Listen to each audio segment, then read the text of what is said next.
அனைவருக்கும் வணக்கம். நாம இன்னைக்கு என்ன பார்க்க போறோம் அப்படின்னா, ஒரு உரைநடை பகுதி பார்க்க போறோம்.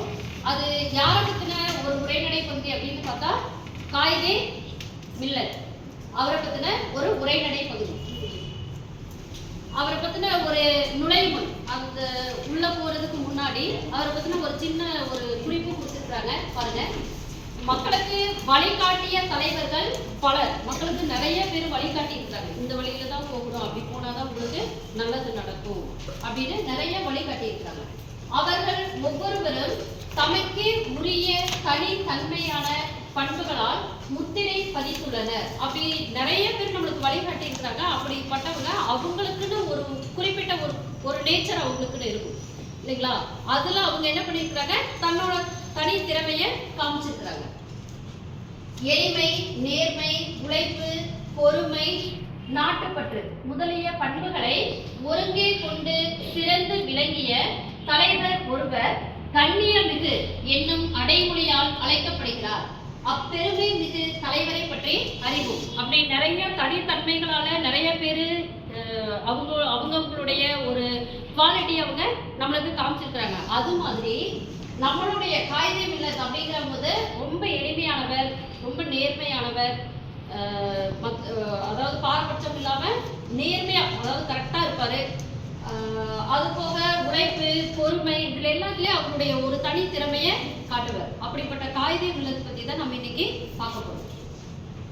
இந்த காயிதே மில்லத் பாருங்க, நாடு முழுவதும் மக்கள் விடுதலை போராட்டத்தில் தங்களை முழுமையாக ஈடுபடுத்திக் கொண்டிருந்த காலம் அது.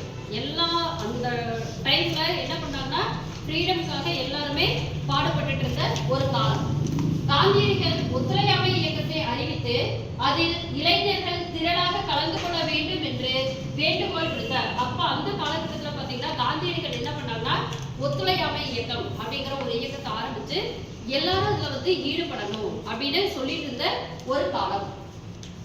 அப்போது இளைஞர் ஒருவர் திருச்சி தூய வளனார் கல்லூரியில் பயின்று கொண்டிருந்தார். அப்போ ஒரு இளைஞர் ஒருத்தர் என்ன பண்றாரு, படிச்சுட்டு இருக்கிறார். எங்க படிச்சுட்டு இருக்கிறாரு அப்படின்னு சொன்னா, நம்மளுக்கு எங்க படிக்கிறாரு, திருச்சியில தூய வளனார் அப்படிங்கிற கல்லூரியில படிச்சுட்டு இருக்கிறார். காந்தியடிகளின் வேண்டுகோள் அவருக்குள் தீராத விடுதலை வெற்றியை ஏற்படுத்தியது. அப்ப காந்தியடிகள் ஒத்துழையாமை இயக்கத்துல எல்லாரும் கலந்துக்கணும் அப்படின்னு சொல்றது அவருக்குள்ள ஒரு மனசுக்குள்ள ஒரு ஆர்வத்தை கொண்டு வருது. நம்ம அந்த இதுல போய் நம்ம கலந்துக்கணும் அப்படின்னு அவருக்கு கொண்டு வருது. காந்தியடிகளின் வேண்டுகோள் அவருக்குள் தீராத விடுதலை வெற்றி ஏற்படுத்தியது.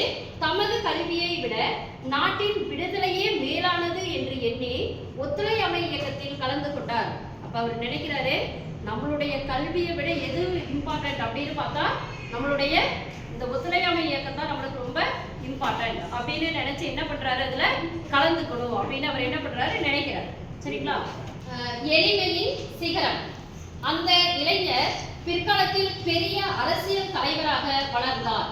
அவர் பொது நிகழ்ச்சிகளில் கலந்து கொள்வதற்கு தனி மகிழுந்தில் செல்ல மாட்டார். மகிழுந்துனா கார்ல அவர் என்ன பண்ண மாட்டாரு, போக மாட்டார். தனி மகிழுந்து, அவருக்குன்னு தனியா ஓன் கார் ஒண்ணு வச்சுட்டு அதுல போக மாட்டார். ரொம்ப எளிமையானவர் அவர்.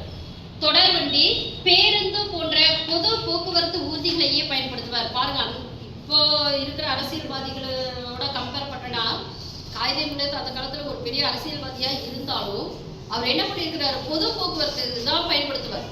ஒரு தொடர் வண்டியில போவாரு, ஒரு ட்ரெயின்ல போவாரு, அல்லது ஒரு பஸ்ல போவாரு. ஏதாவது ஒரு கூட்டத்துக்கு போகணும்னா அவரே இப்படிதான் ரொம்ப சிம்பிளா போவார்.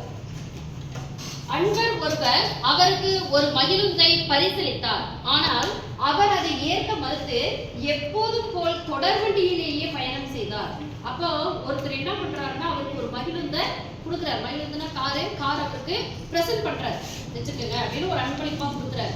ஆனா அவர் என்ன பண்ணல, அதை பயன்படுத்த விரும்பல, வேண்டாம் அப்படின்னு சொல்லிட்டார். அவர் சார்ந்திருந்த இயக்கத்தின் சார்பாக அவருக்கு ஒரு மகிழுந்தும் பெரும் தொகையும் பரிசீலிக்கப்பட்டன. அது மட்டும் இல்லாம அவர் என்ன இயக்கத்துல இருந்தாரோ அந்த இயக்கத்துல அவருக்கு என்ன பண்ணாங்க, ஒரு கார் கொடுத்தாங்க, பிளஸ் ஒரு பெரிய தொகை ஒண்ணு என்ன பண்ணாங்க கொடுத்தாங்க. அதையும் அவர் என்ன பண்ணல, ஏத்துக்கல அப்படின்பா. அவற்றையும் தாம் தொடங்கி வைத்த கல்லூரியின் பயன்பாட்டிற்கு அளித்து விட்டார். அதையும் சேர்த்து என்ன பண்றாரு, அவருக்கு ஒரு கார் கொடுத்திருந்தாங்க, பிளஸ் அந்த இயக்கத்துல சார்பா ஒரு கார் கொடுத்திருந்து ஒரு பணமும் கொடுத்திருந்தாங்க. அது எல்லாத்தையுமே அவர் என்ன பண்ணிட்டாருன்னா அவரோட பயன்பாட்டுக்கு என்ன பண்ணல, வச்சுக்கல. அவர் என்ன பண்றாரு, அவருடைய அவர் வச்சிருக்க கல்லூரியின் பயன்பாட்டிற்கு கொடுத்து விட்டார் அப்படின்னு சொல்றாங்க. இனி அடுத்த காணொளியில மீதி வகுப்புல பார்க்கலாம்.